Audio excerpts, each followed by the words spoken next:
7 India, सच दिखाने की हिम्मत। नमस्कार, न्यूज 24x7 इंडिया में आपका स्वागत है। मैं हूं आपके साथ नेहा।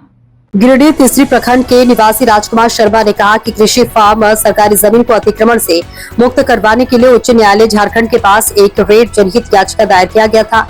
माननीय उच्च न्यायालय के द्वारा आदेशानुसार रात तीसरी अंचल अधिकारी अखिलेश प्रसाद ने तीसरी को अतिक्रमणकारियों के विरुद्ध कार्रवाई करने का आदेश प्राप्त हुआ था, लेकिन तीसरी अंचल अधिकारी अखिलेश प्रसाद द्वारा माननीय उच्च न्यायालय के आदेश का पालन नहीं कर रहा है। याचिकाकर्ता को ही प्रताड़ित किया जा रहा है। राजकुमार शर्मा ने तीसरी अंचल अधिकारी अखिलेश प्रसाद पर आरोप लगाते हुए कहा कि मेरी माता शकुंतला देवी के नाम से पट्टा बंदोबस्त द्वारा प्राप्त जमीन है, जो अंचल तीसरी के मौजा बरमसिया थाना नंबर 75 खाता नंबर 1 प्लॉट नंबर 58 और रकबा 5 एकड़ कार्य करवा रहे थे।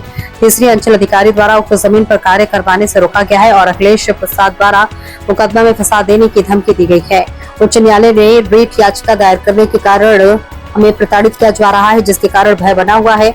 कभी भी हमारे साथ किसी भी प्रकार की अनहोनी घटना घट सकती है। शर्मा ने कहा कि आज तक कोई अवैध कार्य नहीं किया और न ही किसी प्रकार का कोई लिखित नोटिस या आदेश रोकने के लिए मिला है, जबकि उनके द्वारा वास्तविक शिकायत पर अपेक्षित कार्रवाई नहीं हो रही है। जिला प्रशासन ने मांग की है कि निष्पक्ष जांच किया जाए और दोषी पाए जाने पर अखिलेश प्रसाद के ऊपर कानूनी कार्रवाई की जाए। संजय ठठेरा की रिपोर्ट।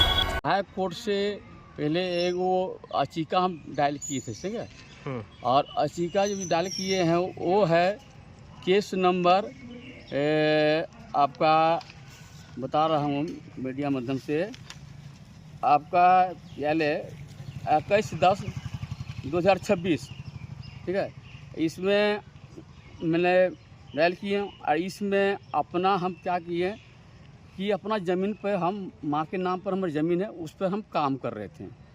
काम कर रहे थे को हम दवाल उवाल दे के अपना कि गाछ उछ लगावें या पौधा लगाएंगे या कोई कंपाउंड कर देंगे तो उनको कुछ में लगाएं।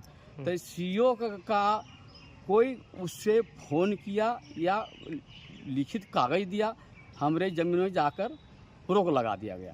रोक लगाने का कारण इसमें सीओ के स्तर से हम पूछा कि आप किस लिए रोके हैं, तो नहीं ऊपर से आदेश आया है। तो ऊपर से आदेश वो आया हुआ तो कौन है बताया, नाम भी बताइए, या कोई आपका आवेदन दिया है वो भी नाम बताइए।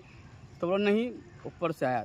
चलिए आप हम ठीक है आपको काम रोकेंगे, एक शर्त है कि अब हमको नोटिस कीजिए, हम कानून का उल्लंघन हम नहीं करने वाले हैं, नोटिस कीजिए, हम काम तुरंत रोक देंगे। उस जमीन पर काम रोकने के लिए नोटिस आया गया था क्या? नोटिस कुछ नहीं दिया।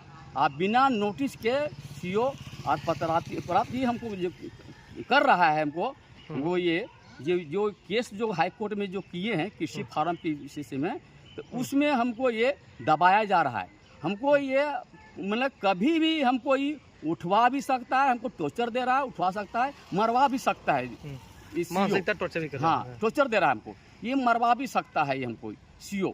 ये इस पर गंभीरता लिया जाए। हमने अब डीसी सर को एक आवेदन सौंपे हुए हैं और हाई कोर्ट का भी सब जिक्र किया हुआ है। और हम आपका सचिव महोदय राज्य निबंधन भूमि सुधार विभाग झारखंड, वहाँ पर भी हम भेज चुके हैं, है ना। अब ये पेपर अब अपना हम हाई कोर्ट में जो केस किए डायल किए हुए किसी फार्म का, उसके ऊपर ये पेपर हम वकील से बात किए, वकील बोला पेपर आप हमारे पास भेज दीजिए, तो हम तुम पेपर वहाँ पर भेजेंगे। हमको जान माल का खतरा है, अभी सीओ के द्वारा हमको भी मरवा भी सकता है। सीओ इतना दमंग है और दमंग ये इसके पास माफिया लोग भी अटैच है इसमें, और हमको कुछ नहीं, हमको इंसाफ चाहिए। एक सीओ तो जिला प्रशासन से क्या मांग करते हैं? जिला प्रशासन का मांग हम यही कर रहे हैं कि ये हमारे साथ में क्यों किया, क्यों उतना दिन नहीं कुछ कर रहा था, आज तुरंत गया 31 तारीख के, जब उनको 31 तारीख को हमने हाई कोर्ट के आदेश का पेपर सौंपे हैं हम, और सौंपने के बाद हम उससे रिसीव लिए, और रिसीव लेने के बाद वो क्या किया, तुरंत उनको हमारे ज़मीन पर हावी हो गया। और तो ऐसा कुछ मांग करते हैं? हम मांग यही कर रहे हैं कि किस लिए किया गया है। हम कर रहे हैं कि आपको कोई भी ज़मीन अपना में काम करेगा तो को फ़ोन करेगा, सीओ चला जाएगा, उसको राइट नहीं बनता, सीओ चला जाएगा, को फ़ोन कर देगा। तो हाँ, आपको आवेदन को दे रहा है, उसके साथ में आवेदन के साथ में उसका ज़मीन का पेपर ही मांगिए, उसके बाद आप तब साइड जगह पर जाइए, आप नोटिस कीजिए, उसके बाद आप रोकिए। आपका कानून का उल्लंघन हम लोग करने वाले हम नहीं हैं, हम यहाँ तक कहना चाह रहे हैं। आपका शुभ नाम क्या हुआ? हमारा शुभ नाम होगा राजकुमार शर्मा। ये कहाँ का मामला है? ये मामला तीसरी प्रखंड का मामला है।